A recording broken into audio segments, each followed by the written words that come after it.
영상으로 함께 예배하시는 모든 성도님들과 가정 가운데 하나님 평강이 함께 하시길 축복합니다. 우리 함께 말씀 보겠습니다. 사도행전 27장 23절에서 24절 말씀입니다. 사도행전 27장 23절에서 24절 말씀 우리 함께 읽겠습니다. 나의 속한 바 곧 나의 섬기는 하나님의 사자가 어젯밤에 내 곁에 서서 말하되 바울아 두려워하지 말라. 네가 가이사 앞에 서야 하겠고 또 하나님께서 너와 함께 항해하는 자를 다 너에게 주셨다 하였으니. 아멘. 바울이 가이사랴에서 출발하여서 로마로 가는 과정 가운데 맞닥뜨린 사건에서 이 여정의 주권을 하나님께서 가지고 계시고 하나님께서 주관하시는 여정 가운데 있음에 대해서 일행과 동행 가운데 고백하는 그 한 대목이 우리 함께 읽었던 요절 말씀인데요. 오늘 관련하여서 말씀 함께 생각해보고 그 가운데 확인하고 있는 신앙의 모습 또 함께 살펴보도록 하겠습니다. 바울이 3차 전도여행을 마치고 예루살렘으로 향해서 이제 여행을 합니다. 여행 가운데 예루살렘으로 가게 되면 고난을 당할 것이다. 묶여서 넘겨지게 될 것이다 라는 그런 감동들을 마주합니다. 그럼에도 불구하고 바울이 무엇을 해야 하는지 알기 때문에 거기 순종하여서 예루살렘으로 가게 되고요. 하나님께서 이미 감동으로 확연하셨던 그 사건이 예루살렘에서 벌어지게 되죠. 동족들을 위해서 겸손히 예루살렘을 방문하였고 자신을 낮춰서 심지어는 자신 비용을 들여서 결례에 참여하는 그런 수고까지 기울이지만 바울이 전하는 복음을 거절한 유대인들에 의해서 바울이 결국 묶이게 되고 죽임에 처하게 되는 그런 상황에 이르게 되죠. 로마 천부장의 도움을 받아서 목숨을 가까이 건지게 되고 그들의 고소를 통해서 총독 앞에 서게 되어서 담대하게 복음도 전하게 된 그런 사건이 벌어져서 우리가 지난 시간까지 살펴봤던 바죠. 예루살렘에서의 사건을 통해서 분명히 하나님께서 바울을 수고를 통하여 이방의 한 중심이라고 로마로 복음을 인도해 가고 있음을 그리고 살펴봤고 그 이면에는 복음을 거절하는 이들이 있었다라는 사실 생각해 봤었고요. 더불어서 가이사랴에서 벌어진 벨릭스 앞에서의 공판, 또 페스투스 앞에서의 심판, 또 아그리파 왕에서 앞에서의 신문 이 과정을 통해서 무죄한 바울이지만 하나님의 인도하심을 통해서 지금 로마로 가고 있음에 대해서 자칫 마음이 쓰고 스스로의 연민과 그 쓴뿌리로 인해서 그릇된 이야기를 할 수 있는 그런 상황이죠. 바울이 철저하게 그 마음을 지키고 생각을 지켜서 그 상황 가운데서 높임 받으셔야 될 예수 그리스도에 대해서 고백하고 담대히 그 복음을 선포하는 그런 모습을 통해서 이게 예수 그리스도를 안다라는 모습이구나 하는 게 지난 시간까지 살펴봤는데요. 그 가이사랴에서의 여정이 끝나고요. 이제 바울이 성독 앞에서 내가 가이사 앞에서 그 다음 재판을 받기 원한다라고 요청을 하게 되고 바울의 요청을 따라서 바울이 로마로 호송되게 되는 것이 이제 그 다음 장면에 소개되어지고 있습니다. 간단히 지도 하나 우리가 살펴보면요. 예루살렘에서 출발한 바울의 여정이 가이사랴로 이어지죠. 가이사랴에서 시돈으로 이어집니다. 사도행전 27장 1절 2절 말씀 보면요. 우리가 배를 타고 이달리아에 가기로 작정되매 바울과 다른 죄수 및 몇 사람을 아구스도 대 백부장 율리오라는 사람에게 맡기니 바울의 호송 책임을 맡은 율리오라는 사람이 여기서 소개가 되어지고 있고 2절 아시아 해변 각처로 가려 하는 아드리문데노 배에 우리가 올라 항해할세 마게도냐 데살로니가 사람 아리스다고도 함께 하니라 하면서 마침 아시아 지역으로 가는 아드라무데노 행 배가 있었고요. 그 배에 함께 탔다라는 이야기가 기록되어 있고요. 그리고 더불어서 누가 그 여행에 동행하였는가를 또 볼 수 있는데요. 우리라는 표현을 볼 때 이 사도행전의 기록자인 누가도 이 여정에 함께하고 있었던 정황을 우리가 볼 수 있고요. 더불어서 아리스다고라는 사람이 이 여정에 함께하고 있었던 정황을 볼 수 있습니다. 그렇게 해서 가이사랴에서 출발한 배가 이제 어디에 기착을 하게 되면 시돈에 기착을 하게 됩니다. 시돈에 이르렀을 때 사도행전 27장 3절에 이튿날 시돈에 되니 율리오가 바울을 친절하게 대하여 친구들에 가서 대접받기를 허락하더니 바울에게 어느 정도 자유가 주어져서 사실은 정죄당하기 전에 로마 시민이라서 물론 구금 상태에서 로마로 이송되고 있는 상황이긴 하지만 그럼에도 불구하고 친절한 백부장에 의해서 호의를 입고 시돈에 세워진 교회 성도들과 함께 교제하는 그런 기회가 허락되어진 정황들도 이렇게 묘사가 되어지고 있는데요. 그리고 나서 길리기아, 밤빌리아 이쪽으로 이동을 하게 돼. 배를 타고 이동을 하게 되는데요. 성경에 이제 4절부터 기록된 정황을 보면 항로가 호락호락하지 않은 정황이 기록이 되어 있습니다. 5절 길리기아 밤빌리아 바다를 건너 루기아 무라시에 이르러 무라시까지 가는데 그 배가 호락호락하지 않는 여정을 거쳐가게 돼. 거기서 이제 알렉산드리아라고 하는 배를 갈아타게 됩니다. 무라시까지 가는데 당시 이제 바울이 이동하는 시기가 가을로 이제 조금 더 다음에 보면 가을인 정황이 훨씬 더 이제 분명히 보일 수 있는데요. 가을인 정황으로 보여지고요. 가을에는 지중해가 바람이 서쪽에서 동쪽으로 부는 방향이 주로 분다라고 하는데요. 바울이 지금 가야 되는 여정은 남동쪽에서 북서쪽으로 가야 되는. 근데 서쪽에서 바람이 불어오면 바람이 거슬러서 가야 되는 그런 정황이 펼쳐지는 거예요. 실제로 여정이 호락호락하지 않았던 정황을 이제 성경에서 우리가 볼 수 있죠. 무라에서 이제 배를 갈아탑니다. 알렉산드리아 배로 갈아타는데요. 27장 6절 말씀 보면요. 거기서 백부장이 이달리아로 가려 하는 알렉산드리아 배를 만나 우리를 오르게 하니 알렉산드리아 배인데 알렉산드리아에서 출발한 배죠. 이집트 알렉산드리아에서 출발한 배인데 거기 동행하고 있던 배 숫자가 37절 말씀 보면요. 배에 있는 우리 수는 전부 276명, 276명의 바울을 포함한 백부장, 군인, 선원들 포함한 전체 인원 276명이 되는 그런 배 사이즈였고요.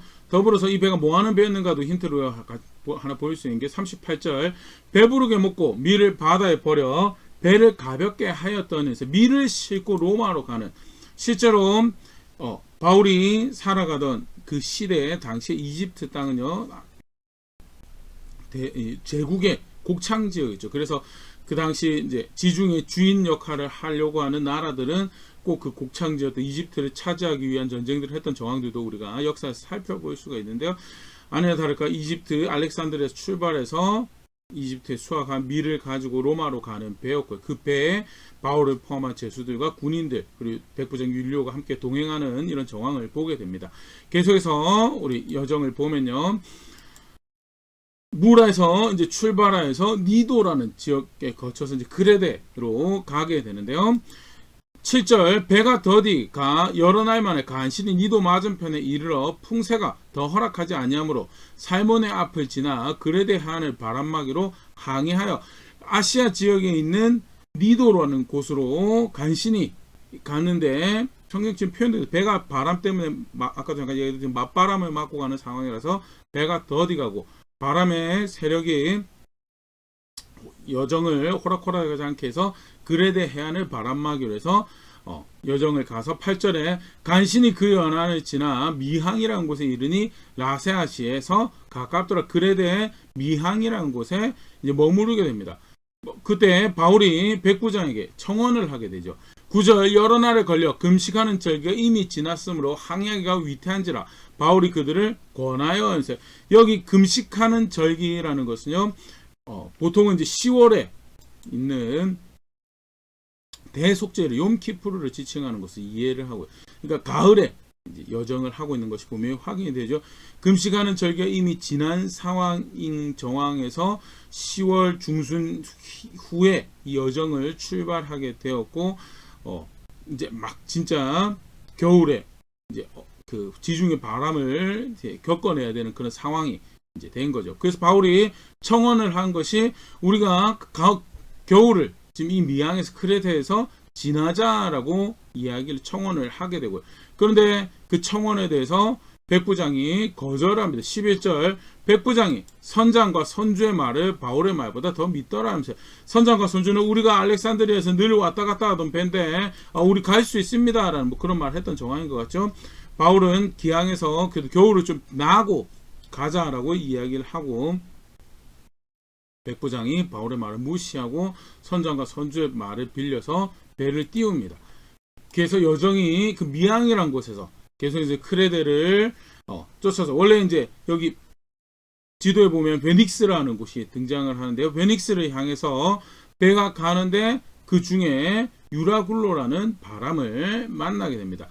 사도행전 27장 13절 남풍이 순하게 불매 그들이 뜻을 이룬 줄 알고 다스가 막 그레데 해변을 끼고 항해를 하더니 처음에 출발했을 때는 순조롭게 가는 것 같아서요. 근데 14절 얼마 안 돼요. 섬 가운데로부터 유라굴로라는 광풍이 크게 일어나니 폭풍을 만났는데 유라굴로라는 그 단어의 뜻은 북동풍, 말 그대로 북동풍이 원래 서쪽에서 부는 바람이 일어야 되는데 섬에서부터 북동풍이 불려오고 이제 배가 폭풍의 광풍에 의해서 밀려나게 되죠.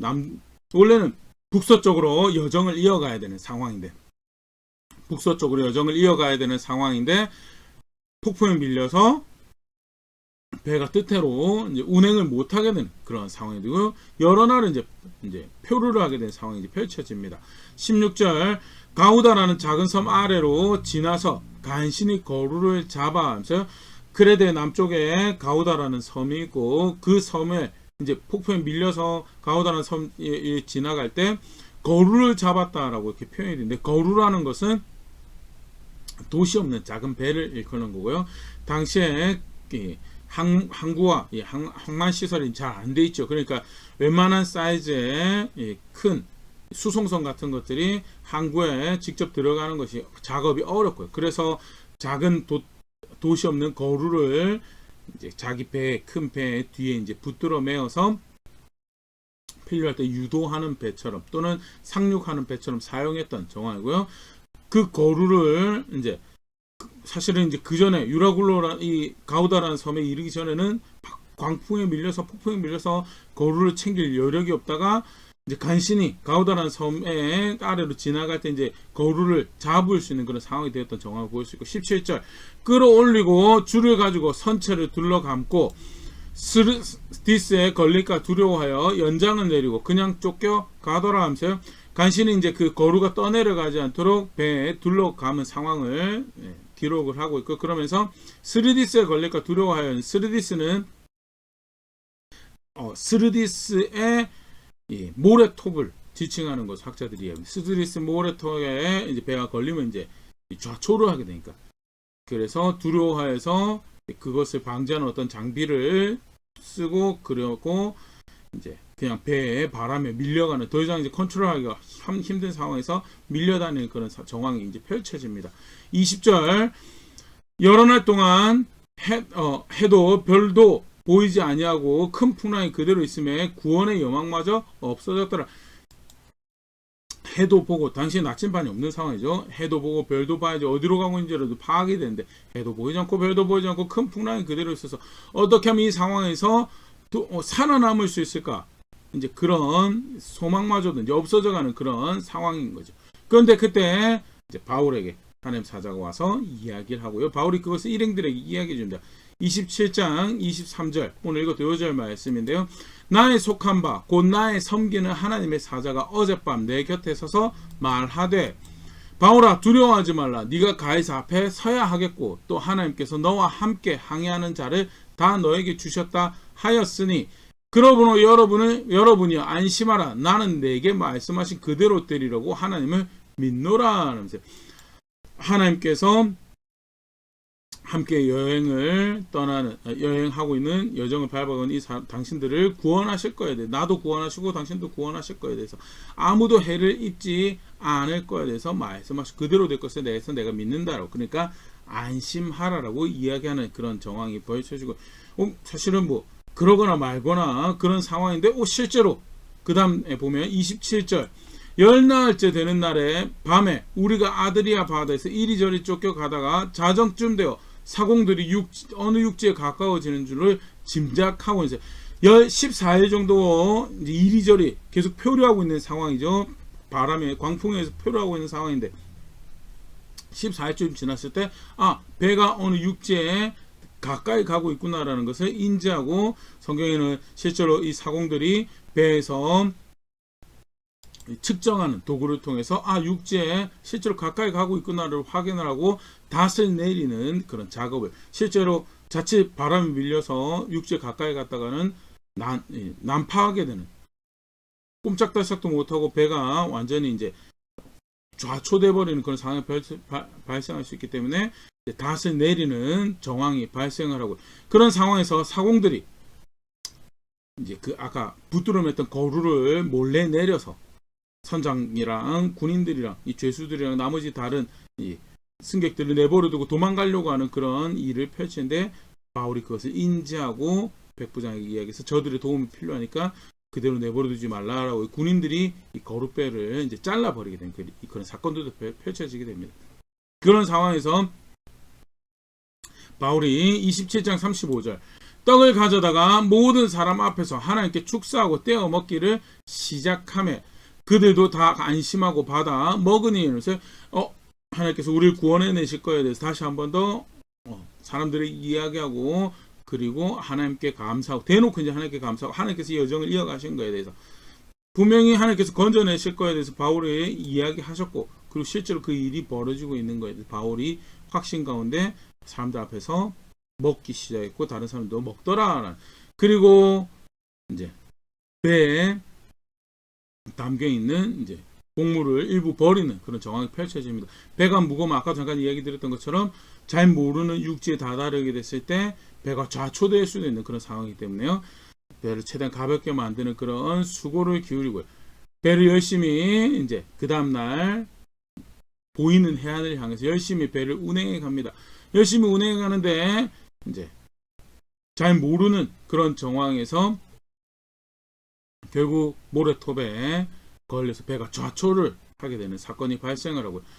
좌초를 하게 된 상황이니까 배가 더 이상 거기서 꼼짝달싹도 할 수 없고, 더군다나 거룻배는 이미 아까 사공들이 거룻배 타고 도망가려고 하는 상황에서 군인들이 없애버렸고, 그래서 이제 다 이제 물에 뛰어들어서 그 가까운 해안으로 이제 들어가 하선을 해야 되는 그런 상황이 되는데요. 42절 말씀에 군사들은 죄수가 헤엄쳐서 도망할까요? 그들을 죽이는 것이 좋다 하였으나 군사들은 바울을 비롯한 죄수들을 죽여버리려고 합니다. 왜냐하면 다 잡아놓은 죄수를 호송하다가 잃어버리게 되면 그거에 대한 책임은 그것을 지키는 사람에게, 간수들에게 그 책임을 묻게 됐기 때문에, 대표적인 정황이 이제 빌립보에서 우리가 사도행전 16장 이제 빌립보에서 지진이 나서 옥문이 열리고 착고가 풀려진 그런 일이 발생을 했을 때 간수가 자살을 하려고 하죠. 왜 자살을 하려고 하는가 했을 때 책임을 간수에게 물을 것이고, 수치당하고 죽을 바에는 차라리 내가 스스로 목숨을 끊자라는 그런 이해를 가지고 있었던 정황을 이제 보일 수가 있죠. 여기도 마찬가지죠. 그래서 죄수가 도망가기 전에 죽여버리자라고 그렇게 안을 내는데, 43절 백부장이 바울을 구원하려 하여 그들의 뜻을 막고 헤엄칠 줄 아는 사람들을 명하여 무혈에 뛰어내려 먼저 육지에 나가게 하고, 백부장이 여기서 바울을 구해주는 그런 선택을 하게 되죠. 44절 그 남은 사람들은 널쩍각 혹은 배 물건에 의지하여 나가게 하니 마침내 사람들이 다 상륙하여 구조되니라 하면서 물에 뛰어들어서 상륙해서 이제 폭풍으로부터 벗어나고 또 좌초된 배로부터 벗어나는 그런 정황이 펼쳐집니다. 그렇게 해서 유라굴로에서 벗어나고, 바울 같은 경우는 이미 지금 가이사르에서 출발해서 로마로 가는 도중에 두 번이나 이제 목숨을 건지는 그런 상황이 발생, 광풍에서 목숨을 잃어버릴 뻔한 정황에서도 건져지고요. 백부장의 배려에 의해서, 도움에 의해서 목숨을 건지는, 군사들의 칼에서 목숨을 건지는 그런 일이 발생을 하고, 그렇게 해서 잘 모르는 섬에 상륙을 했는데, 그게 이제 알고 보니까 어떤 섬이었는가, 이제 몰타라, 오늘날의 몰타라고 하는 섬이고요. 성경에는 멜리데라고 하는 섬인데요.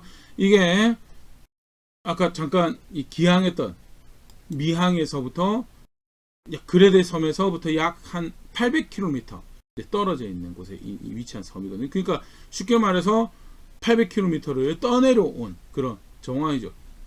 너무 이상한 데로 떠내려갔으면 더 어려울 뻔했는데, 그래도 멜리데라는 몰타라는 섬이 있는 지역으로 떠내온 거 참 감사한 일이고, 더불어서 또 여정이 이탈리아 쪽으로 이제 떠내려온 상황이라서 더 여정에 관련해서 그 길을 이어갈 수 있는 그런 정황이었다라는 것도 사실은 보일 수 있고요. 그러나 사실은 굉장히 심각한 그런 상황. 폭풍에 밀려서 배가 800km나 떠내려올, 800km면 사실은 한반도 길이를 치면 우리나라 안에서는 서울 부산 거리를 뛰어넘어가는, 2배로 뛰어넘어가는 그런 거리가 됩니다. 굉장히 그 먼 거리를 떠내려오는 그런 사건이 이제 폭풍에 휩쓸린 그런 사건이었다는, 볼 수 있으면 좋을 것 같고요. 그래서 몰타에 이제 상륙을 하게 되고, 몰타에 사는 현지 주민들이 이 배가 자초되고 폭풍에 떠내려오는 사람들을 잘 환영해서 섬깁니다.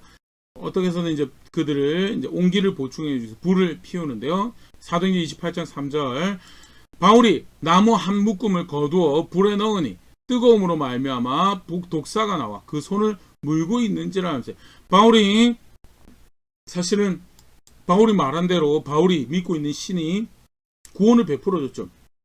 어디로 떠내려가지도 못한 상황인데 그 상황에서 아무도 죽지 않고 다 구원을 받았고, 그래서 또 바울이 사실은 그 앞서서 이야기했던 대로 미양이라는 곳에 한 겨울을 좀 나는 그런 좀 지체가 있었으면 오히려 다 보호를 받는 그런 정황이었던 것도, 그래서 사실은 어느 정도 바울이 신뢰할 만한 사람이고 어느 정도 리더십이 이제 확인이 되어지는 그런 정황인데, 이제 바울이 이제 어떤 학자 표현이 그렇습니다. 대접받기를, 거기 앉아서 누군가 불을 지펴주고 누군가 나를 섬겨주기라고 기대하고 있지 않고 이제 거기서 자기도 불을 피우기 위해서 함께 수고를 거두는 그런 상황. 그런데 이 일종의 겨울잠을 자는 뱀이 이 나무에 있다가 이제 뛰쳐나와서 바울을 물게 되는 그런 사건이 이제 벌어진 거죠.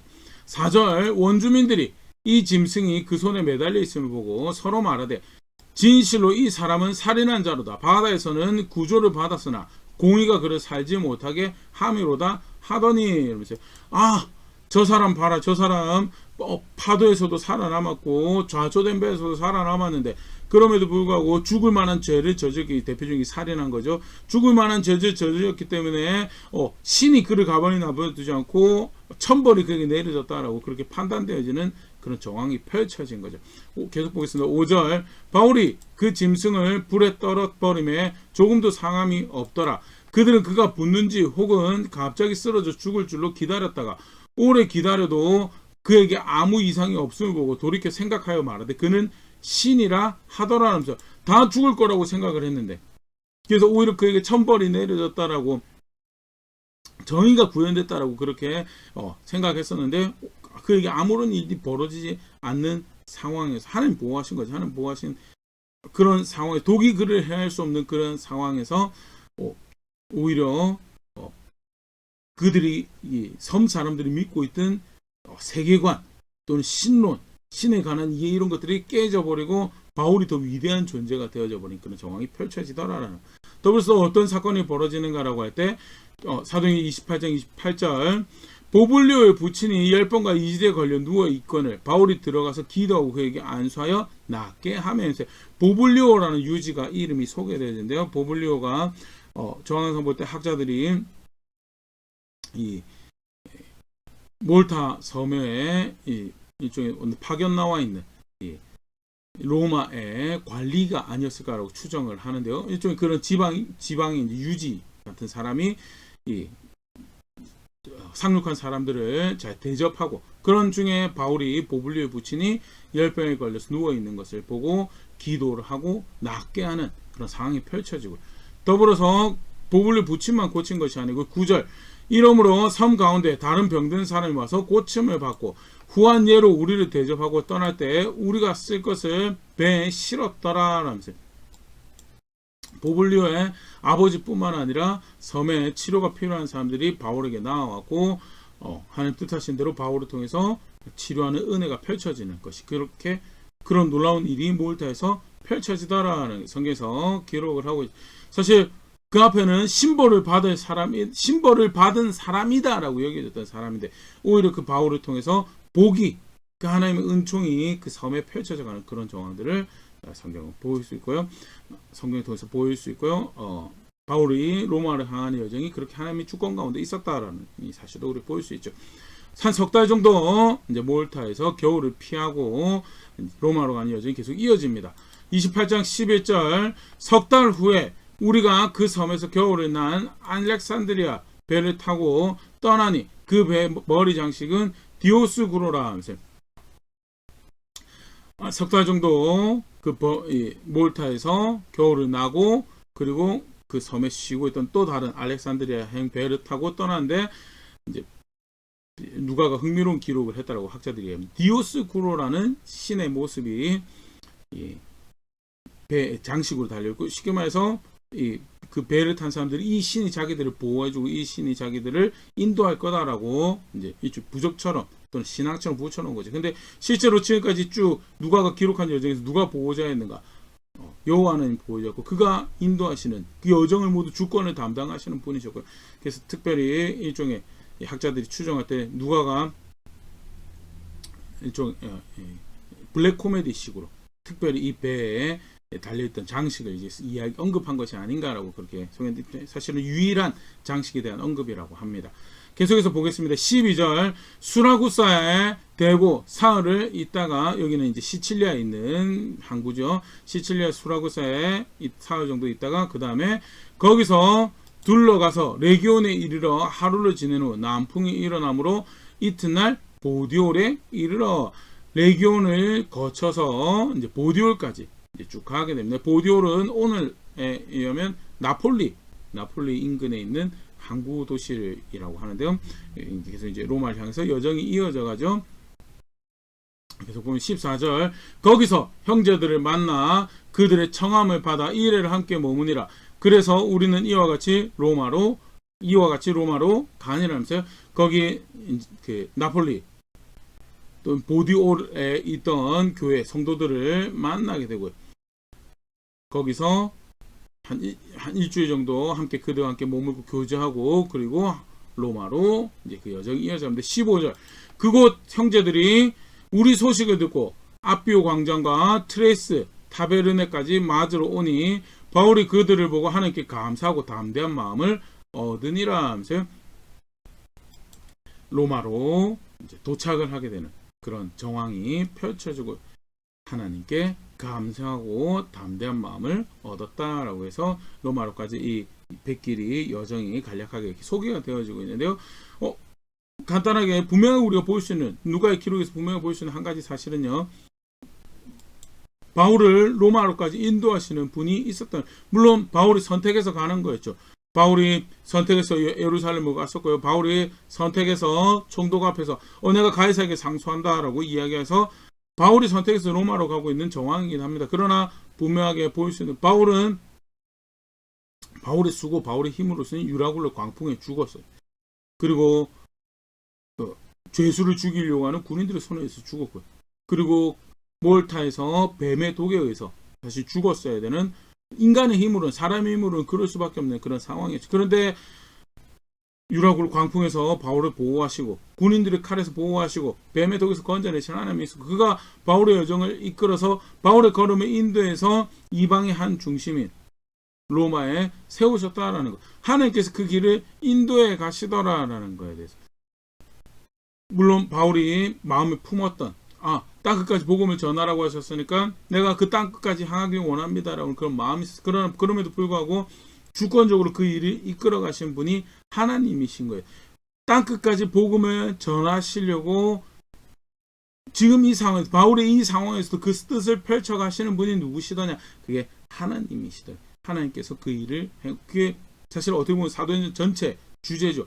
예수 그리스도를 통해서 이 땅에 복음을 전하셨던 하나님이 예수 그리스도의 승천하신 후에 예수 그리스도의 사람들을 통해서 그 예수 그리스도의 복음을 땅끝까지 이렇게 펼쳐 가시더라.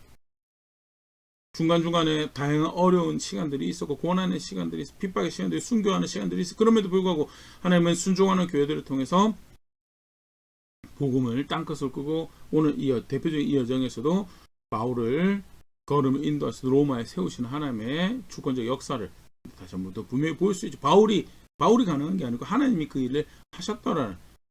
근데 그 가운데 바울이 보여줬던 신앙이 뭔가라고 할 때 바울이 보여줬던 신앙 오늘 우리 읽었던 말씀에서 우리가 보일 수 있죠. 사도행전 27장 23절 다시 보면요. 나의 속한 바 곧 나의 섬기는 하나님의 사자가 어젯밤에 내 곁에 서서 말하되 바울이 뭐라고 이야기하냐면 나는 하나님께 속했고 나는 그 하나님을 섬긴다. 바울이 가지고 있는 신앙에서 이 로마로 가는 바울의 여정은요, 내가 하나님께 속해서 내가 간다라는, 내가 나에게 속하고 내가 내 거기 때문에 내가 내 길을 결정하고 내가 뭘 기쁘고 내가 뭘 바라고 쫓아가는 게, 나는 하나님께 속했고, 그래서 하나님 기뻐하신 것을 내가 선택하고 명령하신 것을 내가 순종한다. 그게 나의 속한 바고, 그게 내가 섬기는 그 뜻을 존중해서 내가 살아갑니다라는 게 바울의 자세였고요. 그게 사실은 바울이 로마로 가는 길을 결정하고 이 모든 수고를 기울여서 광풍에 휩쓸려 죽을 뻔한 것도 바울이고요. 군인들의 칼에서 죽을 뻔한 것도 바울이고요. 독사의 독에 의해서 죽을 뻔한 것도 바울이죠. 그 모든 수고를 바울이 대가를 지불해. 그게 왜? 그게 내가 하나님께 속했고 내가 하나님 섬긴다라는 모습이고, 현 상황에서는요. 그래서 땅끝을 향해서 나아가죠. 하나님이 살아계심 예수 그리스도의 복음이 되심을, 그 바울의 수고 가운데 하나님이 바울과 함께 하시는 하나님 되심에 대해서, 그 바울이 기뻐하시고 함께 하시는 하나님 되심에 대해서 유라굴로의 상황에 대해서 드러내시고, 군인의 칼 앞에서도 드러내시고 독사의 독 앞에서 드러내시고, 오히려 신벌을 받을 만한 사람이었다라고 여겨졌는데 오히려 그 하나님께 속했다라고 하는 그 사람, 그래서 하나님을 섬긴다라고 하나님 뜻을 존중해서 그 뜻에 순종해서 가는 그 사람을 통해 몰타라는 섬에 하나님 은총이, 하나님 복이 더해지는 그런 상황까지 펼쳐집니다. 놀라운, 하나님 그렇게 살아계시고 순종하는 백성 통해서 그 하나님 뜻을 이루어가시는 하나님이시기 때문에 그 하나님 뜻에 순종하는 백성을 통해서 하나님의 일을 행하시다, 하나님 살아계시면 나타내시더라라는 거예요. 분명히 보일 수 있는 그런 모습이죠. 뭐가 신앙이냐는 내가 하나님께 속했다. 그리고 내가 그 하나님을 섬긴다. 바울이 이렇게 가니까 하나님이 그와 함께 하시더라. 아니죠. 하나님이 바울의 걸음을 인도해 가시는 그런 상황이었고요. 그 인도하심에 순종하는 바울 가운데, 바울의 여정 가운데 하나님이 함께하고 계심을 나타내시죠. 우리로 생각하면요, 유라굴로라는 것도 안 만나고 독사의 독도 없고 군인의 칼도 없었으면 그게 더 하나님 함께 하시는 거 아닙니까? 라고 생각할 수 있지만, 사실은 더 큰 하나님의 통치 가운데, 우리 다 이해하지 못한 통치 가운데 사실은 바울이 맞닥뜨렸던 상황들은 인생의 힘으로는 어떻게 할 수가 없는 상황. 그럼에도 불구하고 바울이 내가 하나님께 속했고 내가 그 하나님을 섬깁니다라고 선택했던 그 여정 가운데 하나님이 그의 힘이 되고 그의 능력이 되고 그의 앞에서 뒤에서 그 모든 여정을 이끌고 인도하시는, 보호가 되시는 하나님이 되시더라라는 거죠. 그게 사실은 이 짧은 한 두 장 가운데, 여정 가운데서 분명히 보일 수 있는 상황이고, 우리가 신앙 가지고 살아간다라도 우리가 동일하게 고백해야 될 신앙이 뭐냐? 내가 하나님께 속했고 그리고 나는 그 하나님을 섬깁니다. 어떻게 하나님께 속했다는 것을 고백할 수 있는 거예요. 내가 내 걸로 사는 게 아니죠. 내 취향이 있고 내가 바라는, 내가 원하는 것 쫓아가면 그건 다 내가 내 것 쫓아가는 그 삶밖에 되죠. 내가 하나님께 속했다라는 것은 하나님께서 명령하신 것을, 주인이 계시고 그 주인이 규정하신 삶을 내가 살아갑니다. 그리고 내가 그 섬기는 하나님, 존중해야 할 뜻을 가지고 계신 하나님 계십니다라는 것이 우리가 살아내야 될 모습이고, 그 여정 가운데 하나님이 그의 하나님이 되시더라.